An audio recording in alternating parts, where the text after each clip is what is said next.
Fala galera, eu sou Caio Ferreira e esse é meu canal Fake News Sempre Existiu. Hoje eu tô aqui com a Mariana e com a Rebeca, que tocam o jornal delas aqui em São João del Rei, que é minha cidade natal, a cidade dos meus pais. Então eu queria começar com uma pergunta clichê mesmo, assim. Eu queria que vocês me falassem o que é o jornal delas, assim. O Jornal Delas, ele começou como um produto da disciplina de produção editorial. Foi de fruto de uma conversa de que a gente não estava mais satisfeita do jeito que a mídia estava tratando as mulheres. Aí a gente fez um jornal impresso, ele teve 2 edições, mas por falta de verba a gente teve que cancelar e migramos para online. Quando a gente foi aprovado no edital PIBEX. Agora a gente é um projeto de extensão aqui da UFSJ. Além de promover coisas que a mídia, falar de coisas que a mídia hegemônica não está falando, a gente faz ações também aqui na cidade de São João. E eu acho que tem essa ideia, até vocês lançam um editorial, assim, né, lá no site, vocês têm um editorial. E como é que foi a criação desse editorial, assim? Vocês pensaram em todas essas questões quando vocês estavam fazendo? A gente sempre viu, os jornais tradicionais, eles costumam ter editoriais, mas mesmo assim eles pregam essa imparcialidade. E daí a gente ficava incomodada com isso, porque, sei lá, a gente sabe para que eles estão escrevendo. E daí tem coisas que a gente acha que a gente não pode se omitir da opinião. Eu acho que tem determinadas situações que, como elas ferem exatamente a nossa própria existência, não tem como a gente ficar isento. E acho que seria até um pouco incoerente, porque a gente tem, uma política de não reproduzir discurso de ódio. Quando existe, alguém fala absurdos, assim, a gente não faz, matéria, fulano de tal diz tal. A gente fala, olha, falar sobre determinados assuntos é um pouco problemático por essa questão. E eu acho que tem questões que, se a gente permanecer isenta, que é uma isenção que a gente já sabe que não existe, isso é totalmente contra toda a nossa política como site. A gente procura sempre respeitar os direitos humanos, os direitos das minorias, etc. E se surge alguém falando alguma coisa contra isso, a gente sente que a gente tem que se posicionar.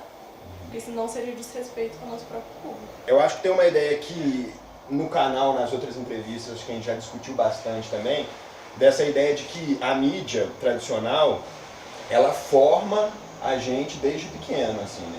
Então, fazer esse papel de uma mídia contra-hegemônica talvez seja fundamental para a gente construir novas realidades e para a gente pensar em como que a gente está se formando, né? Como que as crianças se formam, porque eu acho que a gente não fala só de jornalismo, assim, a gente fala de indústria cultural, de filme. Eu cresci numa família em que meu pai era negro, minha mãe era branca, e eu nunca exatamente me sentia muito representada em nada do que eu via. Porque toda vez que eu olhava na televisão só tinha mulheres brancas, loiras, cabelo liso até aqui, e nunca foi a minha realidade. Então toda vez que eu sinto que eu posso ser uma figura de representação positiva para outras pessoas que, assim como eu, não se sentiam representadas, acho que é fundamental. Até porque a gente sempre passa a vida inteira ouvindo um certo discurso sobre o grupo que a gente representa, seja ele qual for. E construir uma nova narrativa que é contada por nós mesmos sobre esse grupo, eu acho que é uma das coisas mais importantes que a gente pode fazer enquanto jornalista e enquanto produtor de conteúdo. Eu acho que o Jornal Delas, a gente tenta fugir desse padrão que a mídia vai criando da gente, até dentro da gente. A gente não segue, o jornal é completamente horizontal, as nossas repórteres têm liberdade editorial, elas podem escrever sobre o que elas quiserem, do jeito que elas quiserem.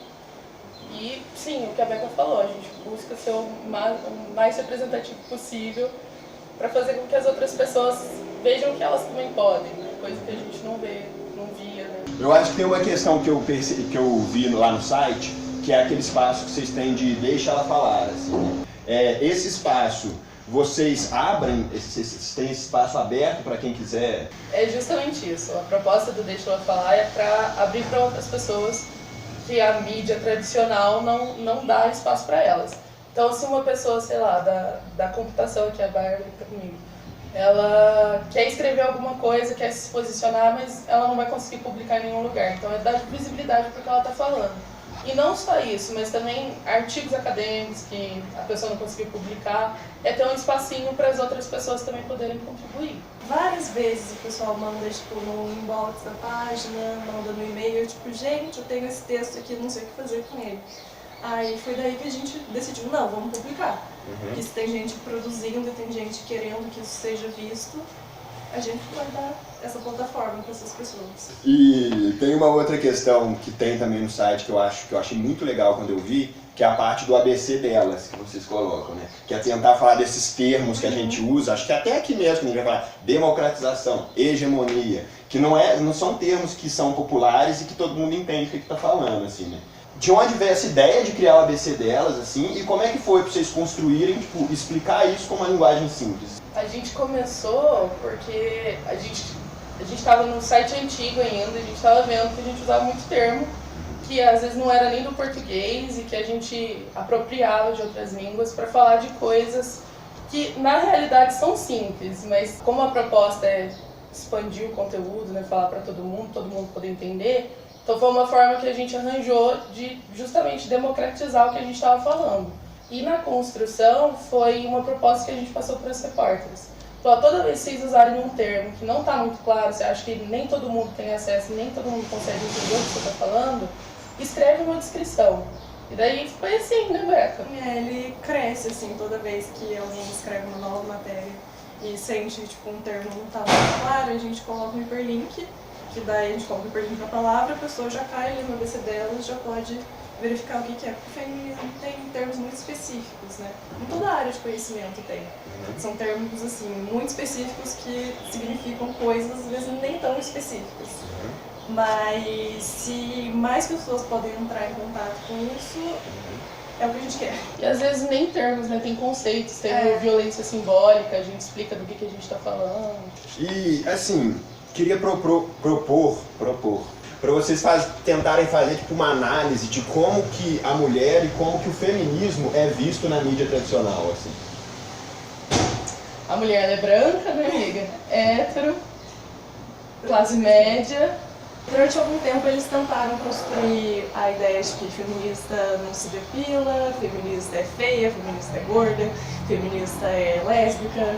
E agora que está tendo uma maior aceitação do feminismo na mídia, eu sinto, pelo menos, que eles tentam também transferir a mulher perfeita para a mulher feminista, assim, que ela é empoderada, aí ela pode ser líder de empresa, ela pode ter o próprio programa, só que ela continua linda, ela continua magra, ela continua fazendo, assim, tudo que uma mulher deveria fazer. Arrasou. Tô aqui representada. E também tem a questão de que foi um pouco difícil, porque a gente sempre, quando vê mídia voltada para o público feminino, sempre fala de assuntos específicos, né? Saúde, comportamento, e daí não fala de política, não fala de esportes, a gente chama um repórter que é completamente maluca com o futebol. E ela mesma sempre fala que, tipo, tanto na mídia esportiva, geralmente a mulher só está presente para ser, tipo, a apresentadora ali, que ela é, assim, inteira, e ela também não tem muita opinião. Tem mulheres ocupando esses espaços ainda que sejam poucas mulheres. E se a gente não dá visibilidade para elas, quantas pessoas vão achar que elas não podem ocupar aqueles espaços? Então, assim, quanto mais mulher querendo fazer o que quiser, a gente vai estar falando sobre isso. Participar, fazer o jornal, qual que é a importância que isso tem para vocês, para a construção de vocês, assim? Quando eu cheguei na faculdade, eu tinha noção de algumas coisas, mas eu só fui aprender o que era privilégio, o que era feminismo de fato depois do Jornal Delas. Eu costumo dizer que o Jornal Delas fez de mim a mulher que eu sou hoje. Antes eu não me aceitava gorda, eu não me aceitava sem depilar, eu não me aceitava de diferentes formas. E foi construindo o jornal, pesquisando, estudando para fazer as coisas darem certo, que eu passei a me modificar e a me entender, a me aceitar. Também tem a questão que acho que é de trabalhar com mulheres. Trabalhando no Delas, a gente trabalha assim, com mulheres de diferentes lugares, de diferentes realidades. Essa tipo, união, essa sororidade entre a gente, eu acho que é uma das principais coisas, que a gente está sempre tentando se ajudar, tentando entender o lado dos outros. E a gente está aprendendo, né? A gente aprende, ensina, aprende de novo e vai mudando de acordo com isso. É muito legal a gente pensar no tanto que a gente produzir, fazer parte desse tipo de coisa, pode fazer uma diferença gigantesca na nossa vida pessoal, assim, né? Uma reflexão que eu acho muito importante a gente fazer é que tipo de transformações vocês acham que a gente teria na sociedade se esse tipo de conteúdo pudesse estar nas mídias tradicionais, assim? Eu acho que, tipo, a principal mudança seria as pessoas entenderem que elas são sujeitos do mundo e que a voz delas importa. Na maioria das vezes a gente vê, tipo, pessoas que parecem muito distantes de nós falando de realidades que são muito diferentes da nossa. Então parece que a gente, tipo, sai do lugar, assim, que a gente não...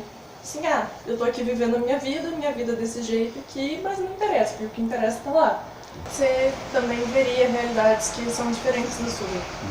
E às vezes a gente não entende as coisas porque a gente desconhece 100% que elas existem. Então, tem problemas que a gente fala que são problemas de mulheres de diferentes realidades, mas que, por exemplo, homens nem faziam a mínima ideia de que isso existia. Então, gente, eu acho que o que vocês fazem é algo muito essencial quando a gente vai falar sobre democratização da comunicação, assim, né? É disso que a gente está falando, assim, né? A gente está falando de fazer com que as notícias, fazer com que tudo que a gente vê na mídia e o papel que a mídia deveria cumprir seja feito de uma forma mais plural, que a gente possa ter diferentes pontos de vista, que a gente possa ter diferentes pessoas falando de diferentes assuntos, assim, né? E assim, eu acho muito foda o trampo que vocês fazem, assim, com o Jornal Delas. Fico muito feliz de vocês terem topado essa entrevista aqui pro canal. E se vocês quiserem fazer uma propaganda para quem assistir, como é que faz para ver o jornal, para conhecer? Acesse www.jornaldelas.com.br e tem a página no Facebook, Flickr e Instagram. No Instagram é @delasjornal, Facebook é Jornal Delas, no Flickr eu não sei. É Jornal Delas também. Show, show. Então é isso aí, gente. Salvando meu TCC, em breve eu formo.